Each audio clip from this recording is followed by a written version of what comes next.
Mannar block Congress കമ്മിറ്റിയുടെ നേതൃത്വത്തിൽ മുൻ മുഖ്യമന്ത്രി ഉമ്മൻചാണ്ടി അനുസ്മരണം സംഘടിപ്പിച്ചു. കെപിസിസി നിർവാഹക സമിതി അംഗം മാന്നാർ അബ്ദുൾ ലത്തീഫ് ഉദ്ഘാടനം ചെയ്തു. പാവപ്പെട്ടവരുടെ പ്രശ്നപരിഹാരങ്ങൾക്ക് മുന്നിട്ടിറങ്ങിയും ജനങ്ങളുടെ ക്ഷേമത്തിനും നാടിന്റെ പുരോഗതിക്കും ഏറെ പ്രാധാന്യം നൽകിയും എന്നും ജനപക്ഷത്തു നിന്ന നേതാവും നീതിമാനായ ഭരണാധികാരിയുമായിരുന്നു മുൻ മുഖ്യമന്ത്രി ഉമ്മൻചാണ്ടി എന്ന് കെപിസിസി നിർവാഹക സമിതി അംഗം മാന്നാർ അബ്ദുൾ ലത്തീഫ് പറഞ്ഞു. മാന്നാർ ബ്ലോക്ക് കോൺഗ്രസ് കമ്മിറ്റി സംഘടിപ്പിച്ച ഉമ്മൻചാണ്ടി അനുസ്മരണം ഉദ്ഘാടനം ചെയ്ത് സംസാരിക്കുകയായിരുന്നു അദ്ദേഹം.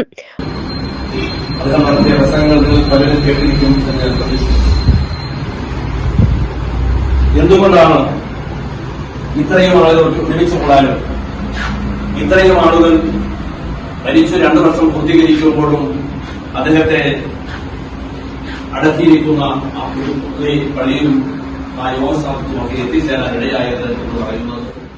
മാന്നാർ കോൺഗ്രസ് ഭവനിൽ നടന്ന ചടങ്ങിൽ ബ്ലോക്ക് കോൺഗ്രസ് പ്രസിഡന്റ് സുജിത് ശ്രീരംഗം അധ്യക്ഷത വഹിച്ചു.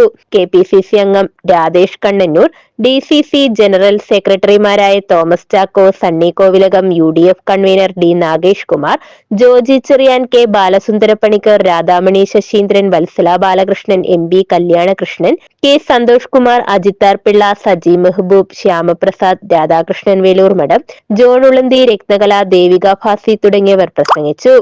കെപിസിസി മുൻ പ്രസിഡന്റ് അഡ്വക്കേറ്റ് സി വി പത്മരാജന്റെ ദേഹവിയോഗത്തിൽ ബ്ലോക്ക് കോൺഗ്രസ് കമ്മിറ്റി ചടങ്ങിൽ അനുശോചനവും രേഖപ്പെടുത്തി.